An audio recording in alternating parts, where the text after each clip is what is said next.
I'm Andrew Lee from Honor Society. I play bass and I sing backup vocals. What's up? I'm Alexander Noyes and I play the drums. Hey, what's up guys? I'm Michael Bruno. I sing lead vocals and play guitar.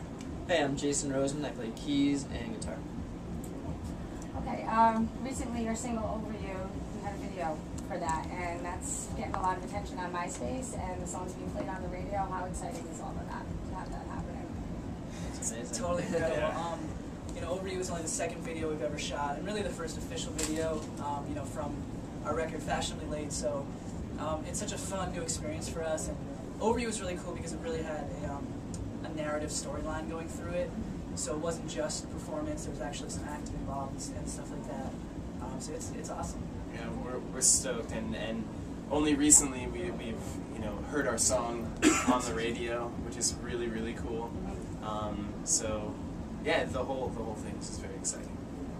What was the inspiration for the setting of the video, being on a train? Was there any purpose for that? Yeah, I mean, I think when we were coming up with the concept for the video, we wanted it to sort of match the aesthetic and the feel of the album cover. So if you look at the cover Fashionably Late, it's actually shot outside of a train station. You can see it in the background. And so we decided that that would be sort of like a good jumping off point for the first video on the album. And you know, we haven't really discussed it much further, but you know, we'd like to sort of continue that sort of story because it sort of is open-ended. Okay. And I mean, we'll see what happens, but Do each of you have a favorite or special song on the album? And if you could touch on it, if it's not too personal, why?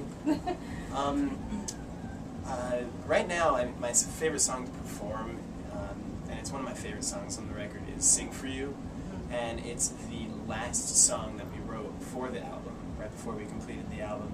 And we wrote it with the Jonas Brothers. We wrote it with Nick and Joe. And I just remember it was the writing process with that song in particular was really cool and special and fluid and fast. We wrote the song so quickly. It was just ideas coming from everybody, and it just came together so quickly. And it's just a great up-tempo song. It's fun to play. yeah, I mean, I think my favorite song on the album is "Here Comes Trouble."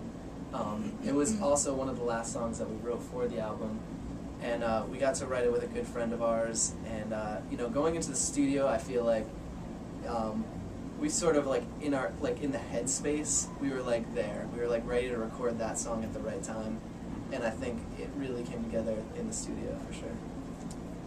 For me, it'd be Two Rebels.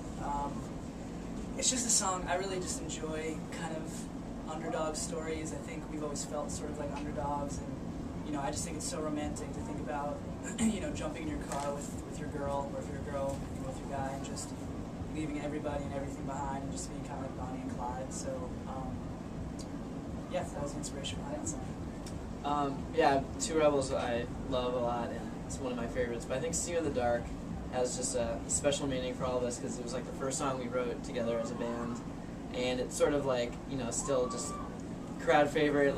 Usually the last song we play in our set, and it just has a really connection with us and our fans, and you know, it's a lot of fun. Collectively, if you could collaborate with anyone, I noticed you brought Esme up on stage to sing My Own Way and stuff like that. If you had someone that you could collaborate with on the album, what would it be? Or on a future album? There are a lot of Maybe Justin Timberlake, Yeah. Kanye West, Usher. Jay-Z. Well, let's throw some out there. Usher, The Dream, Rihanna would be awesome. Gaga, Lady Gaga, that'd be fun. Just, you're open for anything. Yeah. Anything's good. Definitely. Okay, fun little question. A random or unknown fact about each one of you. Just throw something out there that fans may not know. Fans may not know that I am colorblind. Really? I'm red, green, and blue, purple, and some other combinations. But yeah, colorblind. It could be random or just something that's... Man, something that almost nobody knows except for a small community. I actually, my senior year, tried out for the school play, and I got the lead. And Awesome. It was something that I sort of did on a whim, but I'm so glad I did it because it was definitely a learning experience just being on stage and Very cool. performing every night. For me, I don't know if people know that I love to play the drums, and sometimes Alex is cool enough to let me jump up on his set, and it's just a fun instrument for me that I don't know if people know that I know how to play. Very cool. Something people might not know is I do video editing on Final Cut Pro.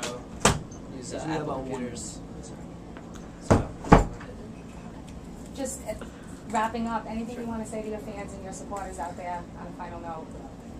We love you guys. Thank you so much for all your support. Everything that we do for you, and everything that you do for us allows us to do what we do. So it's we're so happy to be where we are, and hopefully you've picked up Fashionably Late and you enjoy it. If you haven't, please go get it, and call and request Over You on your local radio station. Love you guys.